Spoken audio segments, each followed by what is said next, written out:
Graça e paz da parte do Senhor Jesus a cada um dos irmãos. Irmãos, estou fazendo esse vídeo hoje para trazer uma palavra para os irmãos e também para explicar para os irmãos o porquê que nós ainda não postamos nenhum vídeo estes dias que se passaram. Irmãos, eu me encontrei com uma virose, estava sem condições de fazer vídeo. A Elza também está com essa virose. Então, hoje nós conversamos e eu disse a ela, Elza, eu vou fazer um vídeo hoje levando a palavra de Deus e você também faça um vídeo e a gente vai postando assim até a gente poder realmente estar juntas para fazermos os vídeos juntas, mas o que importa, o que é interessante, o que é agradável aos olhos do Senhor é que nós não deixemos de semear a palavra. Então, eu estou aqui para trazer uma palavra de Deus hoje para os irmãos, para meditarmos juntos, né? Porque está chegando aquele tempo em que a gente tem que se ajuntar mais aos irmãos que oram, que dão testemunhos. Nós devemos se alegrar com aqueles que se alegram, chorar com aqueles que choram.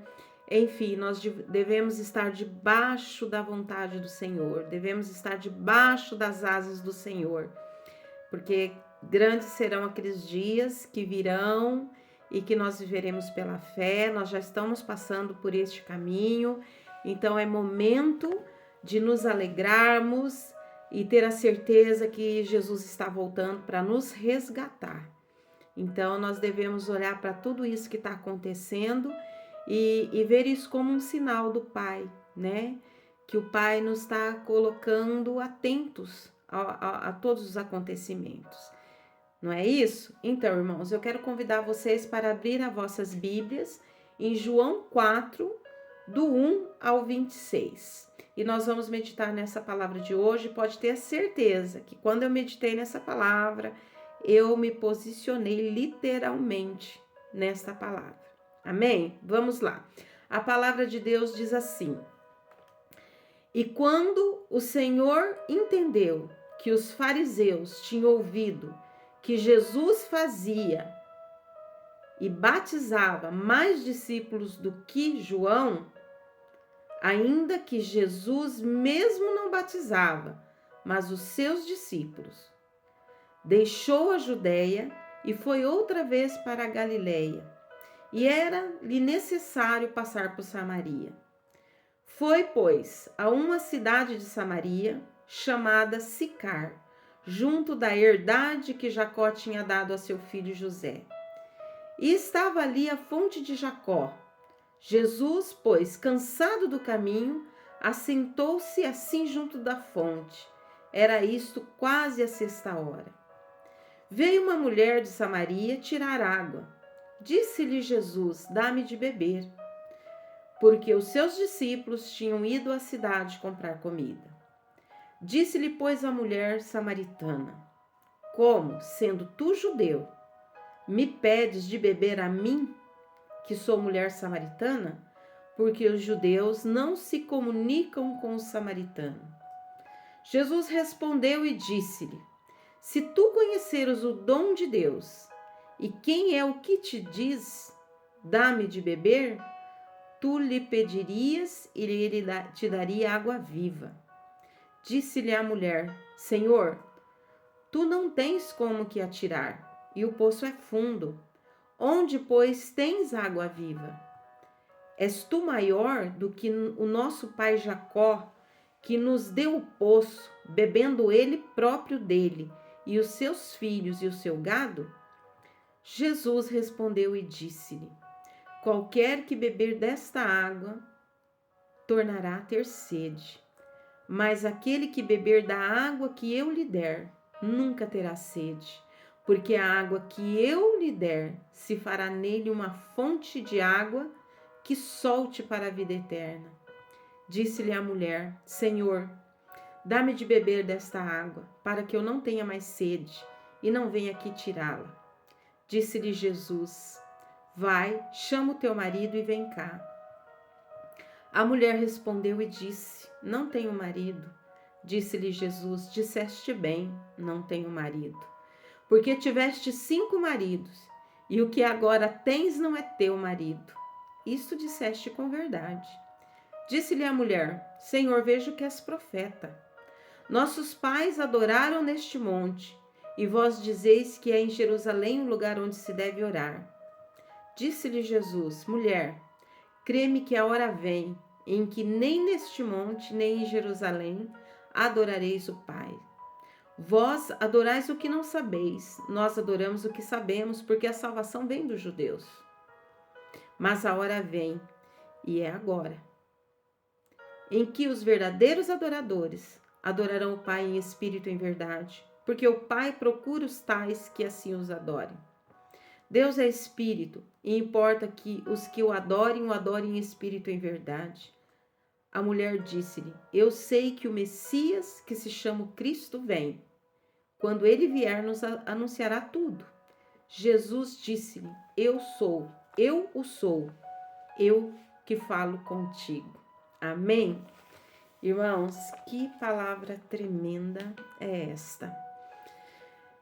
Quando eu orei a Deus e pedi para o Senhor falar comigo, eu com os olhos fechados, eu podia ver aquele poço, eu podia ver aquela mulher e ver Jesus ali conversando com ela. E eu entendi que aquela mulher, nesse momento dessa minha oração, era eu, sabe? Porque eu olhava para a minha vida naquele momento e eu sou uma pessoa que, por desobediência, trilhei caminhos que eu não posso mais voltar atrás, mas de verdade eu tive um comportamento daquela mulher samaritana no decorrer da minha caminhada neste mundo. Eu casei, não deu certo, eu me separei. Depois eu casei, não deu certo, me separei. E eu casei de novo, não deu certo, eu me separei. E quando o Senhor disse para aquela mulher: Você teve 5 maridos e nenhum desses é o teu, foi nesse momento que eu me senti a mulher samaritana. E neste momento eu chorei nos pés do Senhor. E eu pedi para o Senhor me dar dessa água da vida eterna, para Ele me dar de beber. Eu senti que o Senhor, naquele momento, estava me levando ali para essa leitura, para me encher com a sua água da vida, me encher de abundância, me encher de amor, de acolhimento, de entendimento. E eu glorifiquei e exaltei o nome do Senhor por esta palavra na minha vida. E é por eu ter bebido dessa água, nesse momento, é que eu venho diante de vocês, diante de Deus primeiramente, né? Mas através desse canal, derramar dessa água, dessa fonte que o Senhor fez nascer dentro de mim, para levar a palavra do Senhor. Então, assim como eu, existem muitas que tentaram por muitas vezes constituir uma família, tentaram por muitas vezes ter um progresso no seu trabalho, tentaram por muitas vezes concluir uma faculdade, tentaram por muitas vezes dar certo na vida e não deu. E às vezes olha para outros amigos que se acertaram e se pergunta a si próprio: por que não deu certo comigo? O que tem de errado comigo? Que eu não consegui atingir tudo aquilo que seria bom para a minha vida, que eu não tive discernimento no momento, que eu fiz escolhas erradas. A palavra de Deus, ela diz que da água daquele poço, mesmo que você se fartasse dela, você ainda teria sede. Mas que a água que o Senhor Jesus queria te dar, essa você não teria mais sede, muito pelo contrário, brotaria dentro de você uma fonte de água viva. E eu comecei a pensar sobre isso. E eu entendi que aquele poço significa as coisas do mundo. Que a gente, quando a gente toma essa água do mundo, a gente sempre tem sede, a gente sempre quer mais. Vou dar um exemplo. Eu tô falando por mim, mas eu sei que tem muitas pessoas que vai refletir na vida dela, assim como eu refleti minha vida na vida daquela mulher samaritana, quando ele falou a questão maridos, né? Ali eu me senti um pouco envergonhada, eu me senti fraca, eu me senti falha, porque eu não tive sabedoria para lidar com nenhuma das situações do casamento que eu vivi. Que eu entendo que o Senhor não se agrada da separação. Então, no meu primeiro casamento eu já deveria ter tido sabedoria, né? E eu não tive. E realmente o Senhor não se agrada da separação.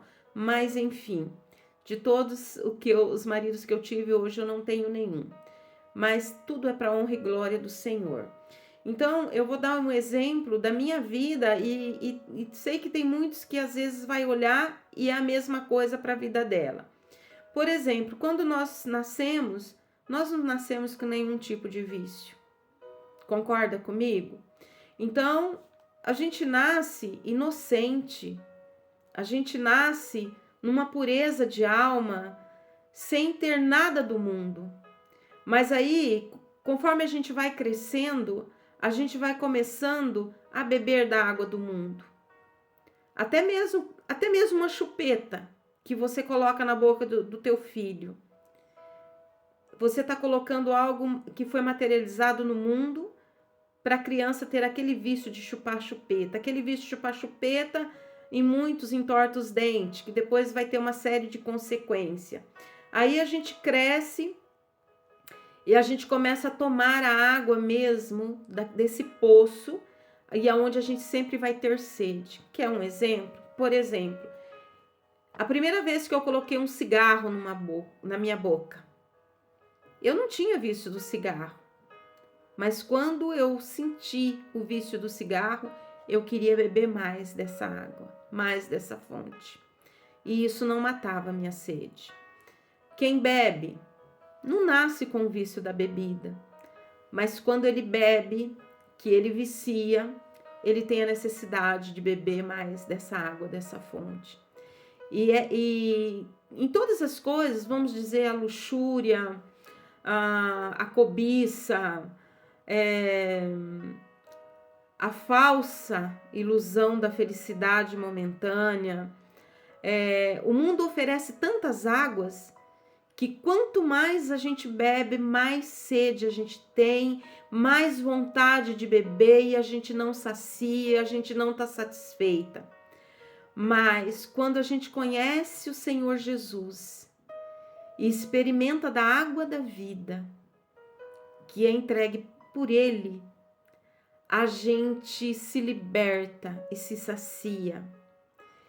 E a gente cria essa fonte dentro de nós mesmos.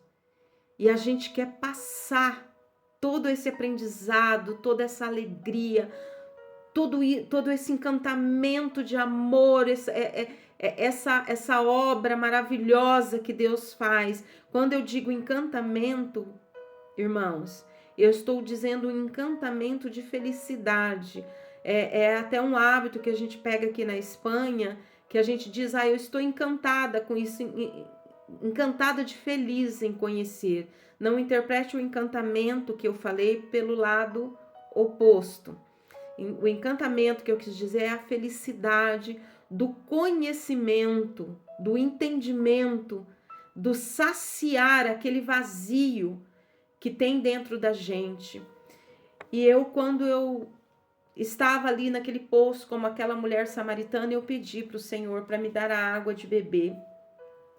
E o Senhor me fez entender que muitas das vezes a gente fica numa frustração de uma busca de algo que a gente não encontra no mundo, que a gente encontra somente no Senhor Jesus. A gente consegue enfrentar todo e qualquer obstáculos na vida com a presença de Jesus. A gente começa a ter mais sede da palavra de Jesus e se saciar no conhecimento da palavra de Jesus. O Senhor, com essa água, Ele nos limpa, Ele nos purifica, Ele nos lava, Ele tira toda a escama que há nos nossos olhos e a gente consegue enxergar toda a vontade de Deus sendo construída dentro da palavra de Deus. A gente começa a entender qual é o propósito do Pai para nossas vidas. A gente consegue entender o amor genuíno do Pai pelas nossas vidas. Então a gente começa a ter experiências com Deus. E a experiência que você tem com Deus e que eu tenho com Deus é minha, é tua. Isso ninguém pode roubar de nós. Mas a experiência que nós temos no mundo, com essa água que a gente toma do mundo, irmãos, a gente se frustra, a gente se deprime, a gente se magoa, a gente se isola e a gente não consegue entender nada do que está acontecendo no mundo. Irmãos, seja como uma mulher samaritana, vai lá para perto do poço de Jacó, espere Jesus chegar para pedir um copo de água para você. E a hora que Jesus chegar, você já vai entender que é Ele. E pede para Ele dar da água da vida. Pede para Ele fazer essa fonte nascer dentro de você, para você jorrar da água da vida, para que você possa saciar as sedes de muitos que não têm a humildade de ir até o poço de Jacó. Amém, irmãos? Recebe essa palavra em nome do Senhor Jesus. É tempo de bebermos dessa água. É tempo de buscarmos a vida eterna. É tempo de vivermos o sobrenatural com Deus. Porque aqueles que crêem no Senhor são como os montes de Sião, que se abalam, mas duram para sempre. Recebe essa palavra em nome do Senhor Jesus. Amém?